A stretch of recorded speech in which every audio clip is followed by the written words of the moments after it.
I think before we get started,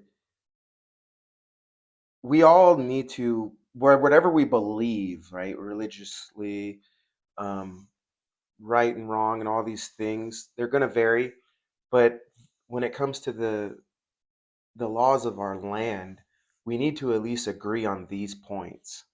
And it seems like what's going on in the world right now, they don't even agree on these points. I look at what's going on in the world, and I look at this document as I'm looking at it, and I'm like, and it's a lot of them. I'm not saying it's all the federal government, but it's a lot of that. I'm not saying it's all law enforcement, but there is a lot of that.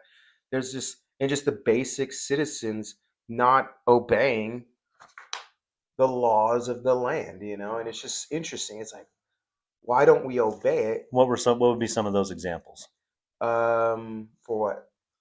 People not obeying the laws of the land or the Well, they're rioting. Constitution. They're throw. Okay, so protest. You can, free speech. You can protest, Yeah, you can but have don't peaceful. throw rocks and don't throw Molotovs and burn down things. Oh, come on, You man. know. That's what that's what the DNC is funding. I know. So it's just very interesting. It's like, and I asked the question of the Lord. I was like, why are they acting this way? He says they don't know the laws of their own land.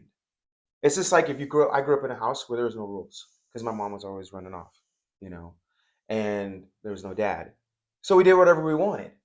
Right? There was no ground rules. It's like the Wild Wild West, huh? It was terrible. So, and you have a society of people, they don't know the rules of the land.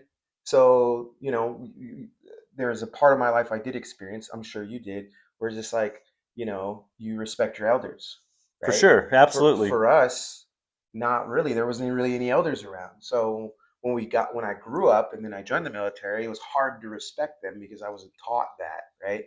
And I think that's exactly what's happening right now. Is a lot of people weren't raised with ethics, morals, and they're now adults, right? And when they see an authoritative figure, they don't respect. And I can see that because I lived that, and I got in a lot of trouble. For sure, for sure. My wife teaches at the high school, and I hear about it. hmm It's not all kids, but the majority that don't respect Yep. the No adult and father. the authority of somebody running the classroom and trying to teach them. They have no father, or they have no parent, or the parent is not present in the disciplining. And so Okay, we're gonna dive into that here. for sure, for sure. Let's hear the first couple of sentences here. I know it begins out Okay. "We the people." So the Constitution of the United States, I just put detail outline in AI and it populated this. So this is not the most accurate.